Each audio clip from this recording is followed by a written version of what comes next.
ହେଲେ ସରକାରୀ ରେକର୍ଡ ବର୍ତ୍ତମାନ କହୁଛି 37,000 କେସ୍ ହେଇଛି ମହିଳାମାନଙ୍କ ଉପରେ ବର୍ଷକ ଭିତରେ। ମୋହନ ମାଝୀ ସରକାର ଆସିଲା ପରେ 37,000। ଏଇଟା ଆସେମ୍ବଲିରେ ନିଜେ ମୋହନ ମାଝୀ ଉତ୍ତର ଦେଇଛନ୍ତି। ଏଇଟା ପ୍ରଶ୍ନୋତ୍ତର ସମୟରେ ମୋହନ ମାଝୀ ନିଜେ କହିଛନ୍ତି 2024 ଜୁନ ମାସରୁ 2025 ଜୁଲାଇ ଭିତରେ ଏଇ ଆସେମ୍ବଲି ସେସନରେ କହିଛନ୍ତି ଯେ ଓଡ଼ିଶାରେ ସମୁଦାୟ 37,600ରୁ ଅଧିକ ମାମଲା ମହିଳାମାନଙ୍କୁ ଘୁରେଇଛି। ଇଏ ଅତ୍ୟନ୍ତ ଏକ ଶ୍ରମିକ ବିରୋଧୀ ଆଉ ମହିଳା ବିରୋଧୀ ପଦକ୍ଷେପ ମୋହନ ମାଝୀଙ୍କ ସରକାର ନେଇଛନ୍ତି। ରାଜ୍ୟ ବିଧାନସଭାର ଅଧିବେଶନ ସରିଲା। ରାଜ୍ୟ ବିଧାନସଭା ଅଧିବେଶନ ପରେ ପ୍ରଧାନମନ୍ତ୍ରୀ ଆସିଲେ ଝାରସୁଗୁଡ଼ା ଏବଂ ପ୍ରଧାନମନ୍ତ୍ରୀ ଆଉ ମୋହନ ମାଝୀଙ୍କର କ'ଣ କଥାବାର୍ତ୍ତା ହେଲା, କି ମନ୍ତ୍ର ଦେଲେ ଉଭୟ ପରସ୍ପରକୁ, ଯେ ସେ ଆସିଗଲା ପରେ 30 ତାରିଖରେ କ୍ୟାବିନେଟ୍ ମିଟିଂ ଡାକିଲେ। କ୍ୟାବିନେଟ୍ ମିଟିଂ ଡାକିକିରି ଯେଉଁ ଆଇନ ଥିଲା ସେ ଆଇନର ଦୁଇଟା ଆଇନର ପରିବର୍ତ୍ତନ କଲେ। କରିକିରି ଶ୍ରମିକମାନଙ୍କର 8 ଘଣ୍ଟା ଯେଉଁ କାମ କରିବାର ଯେଉଁ ଅଧିକାର ଥିଲା, ଏଇଟା ଲମ୍ବା ଇତିହାସ ଅଛି। ଆମେରିକାର ଚିକାଗୋରେ 1886 ମସିହାରେ ୱାର୍କର ଲଢ଼େଇ କରିଥିଲା 8 ଘଣ୍ଟା ଶ୍ରମ ପାଇଁ। ପୁଲିସ ଗୁଳିରେ ମରିଥିଲେ ୱାର୍କର। 4 ଜଣ ୱାର୍କର ଫାଶୀ ଦିଆଯାଇଥିଲା ଏବଂ ସାରା ପୃଥିବୀରେ ତାପରେ ଉତ୍ତାଳ ତରଙ୍ଗ ହେଇଥିଲା। ସବୁ ଦେଶରେ 8 ଘଣ୍ଟା ତାପରେ ହେଲା। ଇଣ୍ଡିଆରେ ବି, ଆମ ଦେଶରେ ବି 8 ଘଣ୍ଟା କାମ ହେଉଛି ଏବଂ ବ୍ରିଟିଶ ଥିଲାବେଳେ ବି ହେଉଛି। ନୁହେଁ ଯେ ବ୍ରିଟିଶ ପରେ ହେଇଛି, ବ୍ରିଟିଶ ଥିଲାବେଳେ ଏଇଟା ହେଇଛି।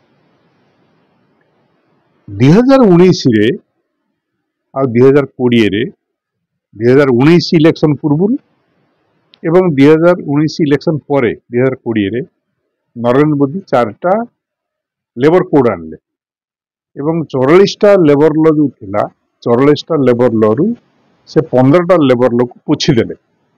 ଧରନ୍ତୁ ସାମ୍ବାଦିକ ମାନଙ୍କ ପାଇଁ ଯେଉଁ ଆଇନ ଥିଲା, ଜର୍ଣ୍ଣାଲିଷ୍ଟ ମାନେ ସେ ଆଇନକି ପୋଛିଦେଲେ। ଆଉ ଯେଉଁ 29ଟା ଆଇନ ରହିଲା ତାକୁ ସେମାନେ 4ଟା କୋଡ୍ କରିଦେଲେ। କୋଡ୍ କରି ପାର୍ଲାମେଣ୍ଟରେ ପାସ୍ କରିଦେଲେ।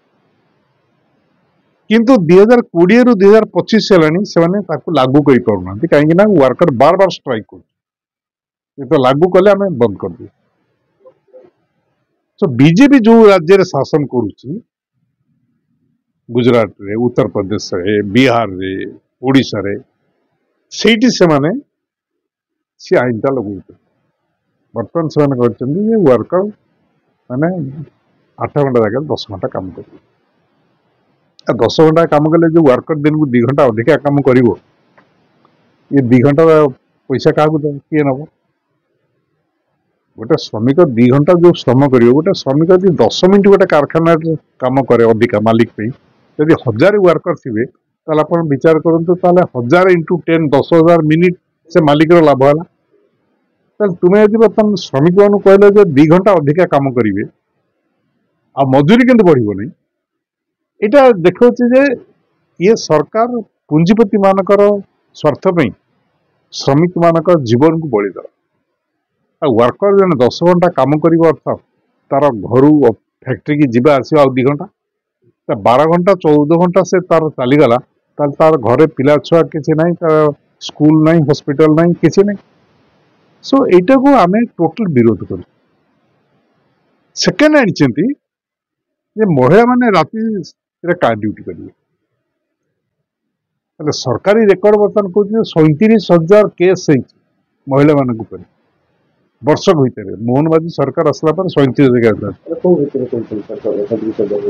ଏଇଟା ଆସେମ୍ବଲିରେ ନିଜେ ମୋହନ ମାଝୀ ଉତ୍ତର ଦେଇଛନ୍ତି। ଏଇଟା ପ୍ରଶ୍ନୋତ୍ତର ସମୟରେ ମୋହନ ମାଝୀ ନିଜେ କହିଛନ୍ତି 2024 ଜୁନ ମାସରୁ 2025 ଜୁଲାଇ ଭିତରେ ଏଇ ଆସେମ୍ବଲି ସେସନରେ କହିଛନ୍ତି ଯେ ଓଡ଼ିଶାରେ ସମୁଦାୟ 37,600ରୁ ଅଧିକ ମାମଲା ମହିଳାମାନଙ୍କୁ ଘୁରେଇଛି। ତାଙ୍କୁ କାହାକୁ ଅପହରଣ କରାଯାଇଛି, କାହାକୁ ଧର୍ଷିତା କରାଯାଇଛି, କାହାକୁ ଧରା ହେଇଛି, କେଉଁମାନଙ୍କୁ କିଡନାପ କରିଛନ୍ତି। ଇଏ ବିଭିନ୍ନ ଭାବରେ ମହିଳାମାନଙ୍କୁ କରିଛନ୍ତି ଏବଂ ପ୍ରାୟ 6,000 ଲୋକ ଏପର୍ଯ୍ୟନ୍ତ ଗିରଫ ହୋଇଛନ୍ତି। 5,900ରୁ ଅଧିକା ଲୋକ ଗିରଫ ହୋଇଛନ୍ତି। ଦେଖିବେ ଯେ ଆଇନ ଶୃଙ୍ଖଳା ପରିସ୍ଥିତିଟା ମୋହନ ମାଝୀ सरकार अमल एमाने जिते बीजेपी एवं आरएसएस महिला मान के माँ मातृ एते हिंदू ए कथा कहते सबुठु बेसी जघन्य अपराध घटला मोहन माझी शासन एभली कौन राज्य सरकार शासन वर्षक भितर एभली घटना घटना ट्राफिकिंग रे जो माने महिला मान अपहरण कर झील मान अपहरण कर पता भी पाऊना से कुआड़े गले पाकिस्तान नौ कि बांग्लादेश नौ कि आउ कुआड़े नौ मिडिल ईस्ट नौ कुआड़े नहीं बिक्री कर तार पता पाऊना स्त्री लोक मैंने झील मान को लेकिन बजार बिक्री कर ह्यूमन ट्राफिकिंग एटा घटी चलुची एवं सरकार निद भांगुना एमानकर से कौन ठोस कदम नौ केमती महिला मान रक्षा देखो कटक घटना कटक सातटा पर महिला मैंने कम करेंगे सातटा जो तुम 8 घंटा कम करेंगे सकाल सकाल से आम एति असुविधा होती महिला मान को लेकर गोटे प्रोब्लेम हम प्रोब्लेम माने कौन जो शह शह महिला काम करेंगे जो मैंने माइंस रे काम कर गोटे सीमेंट प्लांट रे काम कर से महिला मान घर फेरवे केमी राति 3टा बेले राति 4टा बेले भोरू बेसी अपराध हुए ये महिला मान जो घर फैक्ट्री पाखे तो घर नुह क्या घर 5 किलोमीटर क्या घर 10 किलोमीटर साइकिल आस सब मुझे देखी गोटे गोटे झील से साइकिल प्राय 1.5 घंटा लगी जाए साइकिल जो 10-12 किलोमीटर तो सब पिचु रोड नहीं ना छोटिया गाँ रास्ता सब जंगली रास्ता ग्राम्य जंगल रास्ता तो महिला मानकर जो सरकार आईन आनला जे राति महिला मान ड्यूटी करेंगे परिवार भी नष्ट हम रोषे पत्र किए कर पिला छुआ यत्न दब गोटे पिला छुआ तो मार स्नेह पाइबन तो यहाँ परिवार गुड़ा भांगे यहाँ तो बर्तमान सरकार से लिखी कनसेंट कनसेंट कौन तुम यदि गोटे स्त्री लोक कह तू कम करू राति स्त्री लोक यदि कह करी मालिक कह ना तू रखना चाकरी बाहर कर आ जो मैंने चाकरी करके घरे सेमती अवस्था अच्छी बोली तो चाकरी कर जेकोसी लोक पर घरे कहीं कम कर घरे कम कर तार निजर संपद ना से निजे तार जार 500 एकर जमी थी 100 एकर जमी थी से कौन पर घर चाकरी कर जार कौन कारखाना थी से पर घर चाकरी कर पर घरे जो चाकरी कर जाऊँगी से जाऊँगी क्या चलने पैसा रोजगार कर परिवार चल आ स्त्री लोक जो जाऊँगी से जान परिवार एभली दरिद्र जे तार स्वामी भी जाऊ ड्यूटी ता स्वामी जाऊ ता स्त्री जाऊ उभय गले से परिवार किए रुआ मान जत्न किए नब स्वामी जब ड्यूटी अच्छा स्त्री रखला पिला छुआ स्वामी स्त्री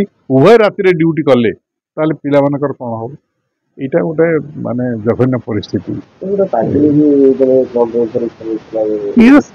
यहाँ माने देखिए जे मुझे कहूँ अनेक कथा आसू ना अनेक कथा ट्राफिकिंग रे जो मान को झील मान को बहु स्त्री लोक मान को नहीं जाऊँच बजार बिक्री कर दौरान यहाँ भारत वर्ष लक्ष लक्ष महिला प्रत्येक वर्ष ट्राफिकिंग रे जाऊँच नेशनल क्राइम ब्यूरो रेकर्ड देखिए जे हजार हजार महिला प्रत्येक वर्ष जो मान को ट्राफिकिंग रे जो नहीं किडनैप कर नहीं बिक्री कर दौरान ये गोटे व्यवसाय चलती किसी रैकेट जमी छेली गोरु को चोरी कर बिक्री कर महिला मान चोरी कर ये माने केमती ये सरकार हैंडल करियो मु जान